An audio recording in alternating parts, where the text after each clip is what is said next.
Sir ಈ ಪ್ರಶ್ನೆ ನಿಮಗೆ ಅಜಯ್ ಸರ್ ನಮಸ್ಕಾರ. ನಾನೊಬ್ಬ ಸೋಷಿಯಲ್ ಮೀಡಿಯಾ ಇನ್ಫ್ಲೂಯೆನ್ಸರು. ನಿಮ್ಮ ಪ್ರಕಾರ ರೀಲ್ಸ್ ಮಾಡುವನು. ಅಜಿತ್ ಹನುಮಕ್ಕನವರು ಹಿಂದೂನಾ ಇಲ್ಲ ಜೈನ? ನನ್ನ ಧರ್ಮ ನನ್ನ ಜಾತಿ ಪಬ್ಲಿಕ್ ಪ್ಲಾಟ್ಫಾರ್ಮಲ್ಲಿ ಯಾಕೆ ಡಿಸ್ಕಸ್ ಆಗಬೇಕು ಸರ್? ಇದು ತುಂಬ ಜನ ಪ್ರಶ್ನೆ ಆಗಿತ್ತು. ಅಲ್ಲ ಒಂದು ನಿಮಿಷ, ಪ್ರಶ್ನೆ ಕೇಳೋರೇನ್ರಿ ಏನೇನೋ ಕೇಳ್ತಾರೆ. ನಾನು ಯಾಕೆ ಡಿಸ್ಕಸ್ ಆಗ್ಬೇಕು ಹೇಳಿ? ನನ್ನ ಧರ್ಮ ಮತ್ತು ನನ್ನ ಜಾತಿ ಯಾಕೆ ಪಬ್ಲಿಕ್ ಪ್ಲಾಟ್ಫಾರ್ಮಲ್ಲಿ ಡಿಸ್ಕಸ್ ಆಗಬೇಕು?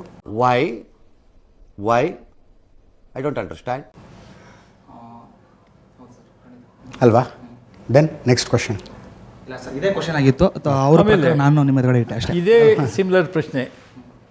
ಒಂದೇ ನಿಮಿಷ, ಅಂದರೆ ನನ್ನ ಧರ್ಮ ಮತ್ತು ನನ್ನ ಜಾತಿ ಮ್ಯಾಟ್ರ್ ಆಗುತ್ತೆ ಅನ್ನೋದಾದ್ರೆ ಸಮೀರನ ಧರ್ಮ ಕೇಳಿದ್ರೆ ತಪ್ಪ? ಡೋಂಟ್ ಕಮ್ ವಿತ್ ಈ ಬೂಟಾಟಿಕೆಗಳು ಬೇಕಿಲ್ಲ ಇಲ್ಲಿ ಯಾವನಿಗೂ ನಿಮ್ಮದು. ಅಜಿತ್ ಅವ್ರ ಧರ್ಮ ಅವರು ಅಲ್ಲ ಸರ್, ಓಕೆ ನೀವು ಹೇಳಿದ್ರಿ ಅವರು ನ್ಯಾಯದ ಪರ ಹೋರಾಟ ಮಾಡ್ತಿದ್ರಲ್ಲ ಸರ್, ಇದರಲ್ಲಿ ಜಾತಿ ಯಾಕೆ ಬೇಕು ಅಂತ ನಮ್ಗೆ ಅನಿಸ್ತು. ಹೌದು, ಒಂದು ನಿಮಿಷ, ನೀವು ಯಾವುದನ್ನು ನ್ಯಾಯ ಅನ್ಕೊಂಡಿದ್ದೀರೋ, ನೀವು ಯಾವುದನ್ನು ನ್ಯಾಯ ಅನ್ಕೊಂಡಿದ್ದೀರೋ ಆ ಆ್ಯಂಗಲ್ನಲ್ಲಿ ಮಾತಾಡೋರು ಕರೆಕ್ಟು ಅಲ್ವಾ?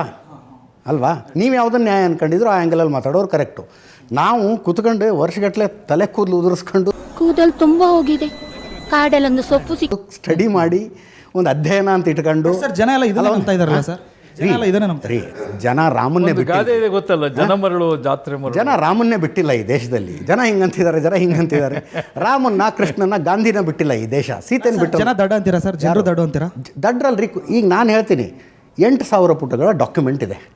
ಓದ್ತೀರಾ ಕೂತ್ಕೊಂಡು? Are you ready to study? ಆಗಲ್ಲ. ಮತ್ತು ಯಾಕೆ ಅಭಿಪ್ರಾಯಗಳನ್ನು ಹೇಳ್ತೀರಿ? ಇಲ್ಲ ಸರ್, ಇದು ಅಲ್ಲ ಒಂದು ನಿಮಿಷ. ನಾನು ಹೇಳೋದು 8,000 ಪುಟಗಳ ರೆಡಿಮೇಡ್ ಡಾಕ್ಯುಮೆಂಟ್ ಇದೆಯಪ್ಪ ಇಡೀ ಕೇಸನ್ನು ಅರ್ಥ ಮಾಡ್ಕೊಳ್ಳೋದಕ್ಕೆ.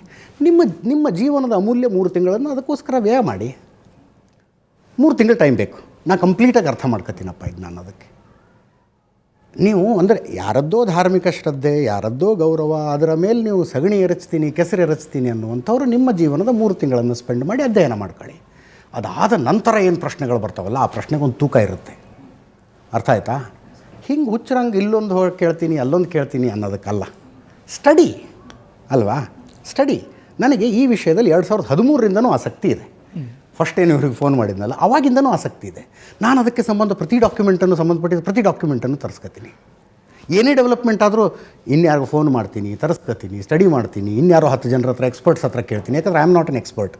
ನನಗೆ ಪೊಲೀಸ್ ಏನೋ ಮಾಡಿದ್ದಾರೆ ಅಂದರೆ ಒಂದು 4 ಜನ ಪೊಲೀಸರ ಹತ್ರ ಮಾತಾಡೋದಾಗಲೇ ಸಮಾಧಾನ. FSL ರಿಪೋರ್ಟಿಂಗ್ ಬಂದಿದೆ ಅಂದರೆ FSL ಎಕ್ಸ್ಪರ್ಟ್ಸ್ 4 ಜನ ಮಾತಾಡ್ಬೇಕು. ನೀವು 8 ಜನರ ಹತ್ರ ಮಾತಾಡಿದಿರಿ ಇದ್ರ ಬಗ್ಗೆ? FSLನವ್ರ ಹತ್ರ ಮಾತಾಡಿದಿರಾ? ಪೊಲೀಸರ ಹತ್ರ ಮಾತಾಡಿದಿರಾ? ಅಡ್ವೊಕೇಟ್ ಹತ್ರ ಮಾತಾಡಿದಿರಿ? ಯಾರ ಹತ್ರ ಮಾತಾಡಿದಿರಿ? ನೀವು ಮಾತಾಡಿಲ್ಲ. ಮತ್ತೆ ಹೆಂಗೆ ಒಂದು ಕನ್ಕ್ಲೂಷನಿಗೆ ಬಂದ್ರಿ ಸರ್? ಕನ್ಕ್ಲೂಷನಿಗೆ ಬಂದಿದ್ದಲ್ಲ ಮತ್ತೆ ಸರ್, ಇದು ನಾವು ಅಲ್ಲ ಏನು ಕನ್ಕ್ಲೂಷನ್ ಅಲ್ಲ ಸರ್, ಈ ವಿಷಯದ ಬಗ್ಗೆ ನಮಗೆ ಅಷ್ಟು ಪರಿಪೂರ್ಣವಾಗಿ ಗೊತ್ತಿಲ್ಲ. ನಾವು ಇವಾಗಿಂದ ಬೆಳವಣಿಗೆ ನೋಡ್ಬಿಟ್ಟು ಮಾತಾಡ್ತಿದ್ದೀವಿ ಅಷ್ಟೇ. ಹೌದು ಸರ್, ಖಂಡಿತ. ಓಕೆ. ಮತ್ತು ತಿಳ್ಕೊಬೇಕು ಅಂತ ಅನ್ಸಲ್ವಾ ವಿಷಯ? ಖಂಡಿತ ತಿಳ್ಕೊಬೇಕು ಸರ್.